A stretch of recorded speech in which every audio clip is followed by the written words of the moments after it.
Hey guys, welcome back to Clownfish TV. This is Kneon Geeky Sparkles sitting this video out. We're going to talk about tabletop gaming. We're going to talk about Conan. Remember Conan the Barbarian?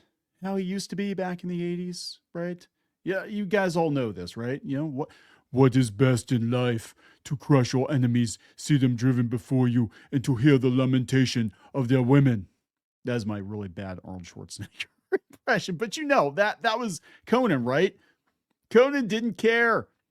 Conan was going to crush his enemies. Conan didn't worry about safe spaces or making them feel safe. In fact, Conan often made his enemies feel unsafe. But now we've got the Conan the Barbarian RPG, and they're talking about safety and player comfort in the Conan RPG.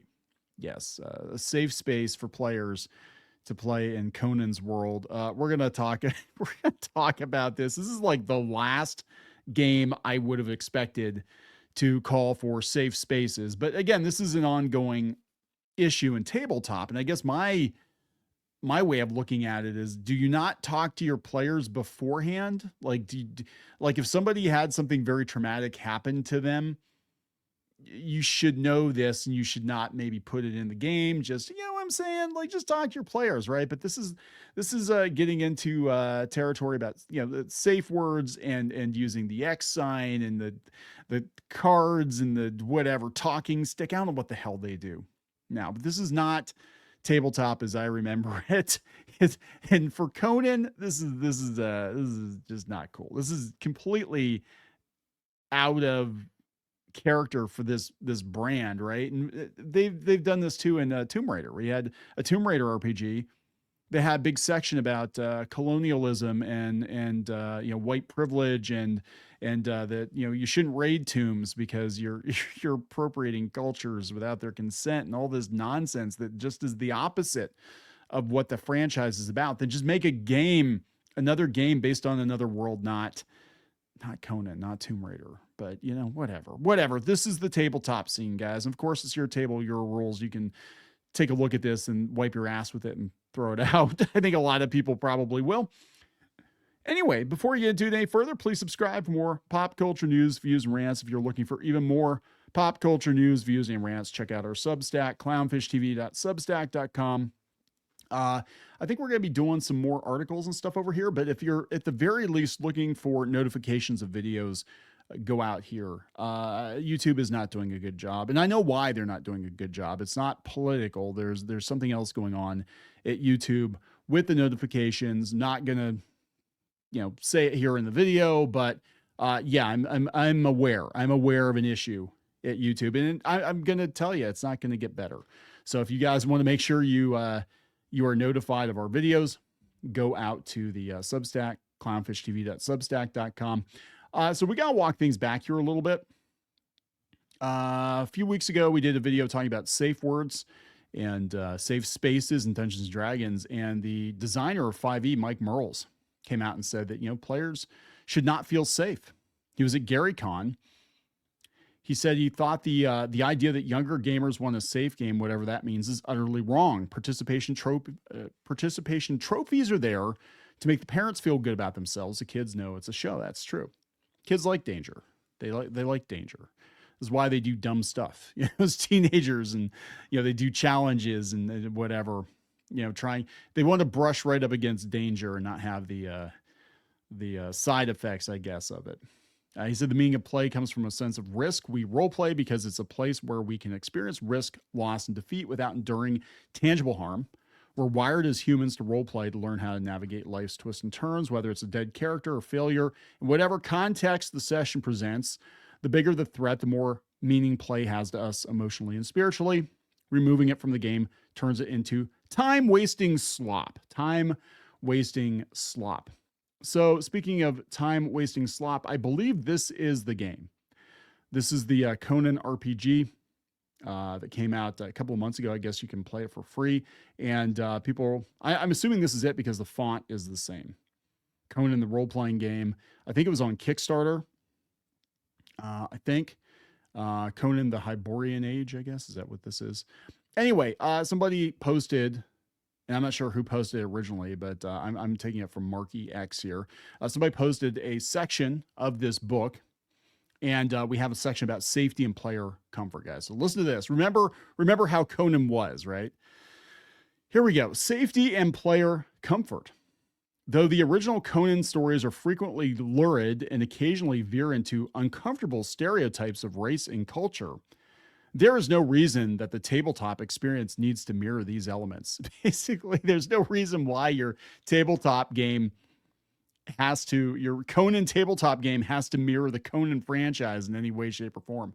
The game master and players should establish boundaries of comfort for the content and behavior within the game, identifying any potentially troublesome aspects that will make players uncomfortable at the risk of spoiling their enjoyment of the game. Various methods exist for establishing table rules, whether safety tools such as X cards, cards that can be shown when a subject should be dropped, player checklists of undesirable topics, or simple conversation before play about potentially problematic subjects. Do you mind if the lizard monster grapes you? Is that okay with you? Not everyone has the same limits, and these should be respected equally. If a player doesn't want to experience scenes of torture, cruelty, degradation, racism, sexism, or something less obvious, the game master and other players should respect that and adjust the gameplay accordingly. Again, I do agree, but this is probably the wrong franchise. This is probably the wrong franchise to lay down those rules, right? Have you ever read a Conan comic? Have you ever watched a Conan movie? Very, very brutal stuff, right? It's very brutal stuff, but that's okay. We need to have a safe space for people. God, this is insane. And then this is coming from Bell of Lost Souls. And the way they promote this is what's best in life, a new Conan RPG you can try today for free. No, because sensitivity issues. So let's look at some of these responses to Marky X. It's honestly tiresome at this point. When I posted this so this is the person who originated this. When I posted this last night, it was as a disappointed parent. Disco barbarian. Too tough to die, Navy vet, dad, patriot, barbarian. It's bizarre. Conan's saying is all about the savagery of mankind. Yeah, this is like giving a warning that a slasher film will have violence in it. You wait. You just wait. That's going to come next. Like, guys, people might die in this movie. Drew Bay High Intensity Training says the hobby needs to be purged of these weirdos. It said the world will be a better place if people walked a little more and lifted heavy things once in a while. That's what Conan would do. Player comfort in a Conan game must include all the problematic subjects. If someone isn't comfortable with that, he's in the wrong game. That's exactly true. Again, if it's not right for your table, you're always free to change things, right? But to have the official Conan RPG talk about safe spaces, this is right up there, and this wasn't that long ago. I mean, this is the zeitgeist, right? This is who's in charge of tabletop now. But there was the Tomb Raider RPG, and we covered it a couple months ago where they talked about how raiding tombs was bad. Raiding tombs is bad. Why the hell are you playing Tomb Raider, a game called Tomb Raider?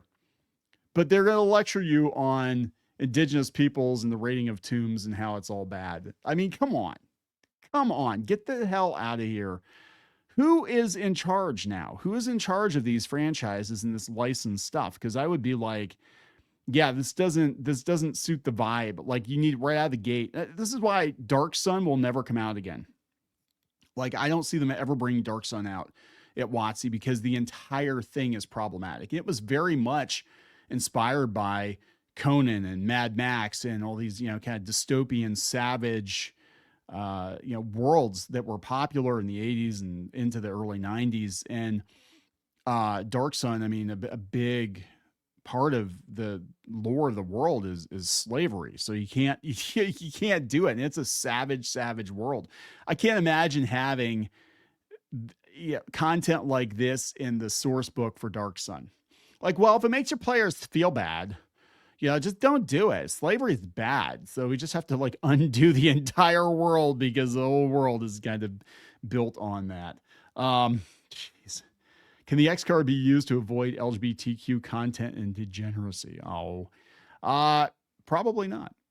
Gotta hate the tourists writing these books. Yeah, that's just it. Like, who signed off on this? This is not a 5e. This is not a Critical Role book. This is not 5e. It's freaking Conan. Which group made this game? They should have the license revoked for this bullshit. Yeah, I agree. Conan is fueled by sex and violence. It's a world of savagery. The main question I have, this person says, Cryptic Havoc, why have that at all? It feels deliberate as much as it is virtue signaling as well as pandering. Yeah, they do that. And I've seen this more and more in source books because I think they're afraid of getting canceled. Right? I think they're afraid of getting canceled. So what they do is they preemptively, and even Games Workshop, I think, put something in one of their more recent books about like, we don't like actual Nazis. You know, so if you got Nazi imagery, you get away from our table. There's no reason to put that in there, right? I mean, there really isn't, because now all you're doing is you're calling attention to how stupid it is. Not only are you going to lose money, but you just look like a fool, right? You're actually going to encourage people like, well, now I'm going to play Warhammer and I'm going to be a total Nazi about it. Yeah, it's dumb. And what they're doing, this is for their peers. This isn't for the players. I don't think any of these, you know, tongue lashings or missives that they put in their source books, I don't think any of this is for the benefit of the actual player, the actual consumer. Consumers know what's up, and they're going to play it the way they're going to play it anyway. You can put all the rules in the book, whatever. They're going to play it the way they're going to play it. This is to make sure that they don't get called out by their peers, or they don't go to a convention and somebody comes up to them and like, hey, yeah, I feel really unsafe playing Conan. You must be some kind of a Nazi or a bigot or a misogynist or something. I'm going to write a hit piece for Polygon on what a horrible, horrible company your tabletop company is. And then we're going to make sure you get blacklisted from all the conventions. That's why they do it. They want you to know they're the right kind of people. They're on the right side of quote unquote history. They're on the right side of the table, but not actually. They're on the left side of the table. You know what I'm saying? But this is why they do it. It's the same reason that we've got I am not kidding. We have comic conventions current year that still have like mask mandates and stuff in place.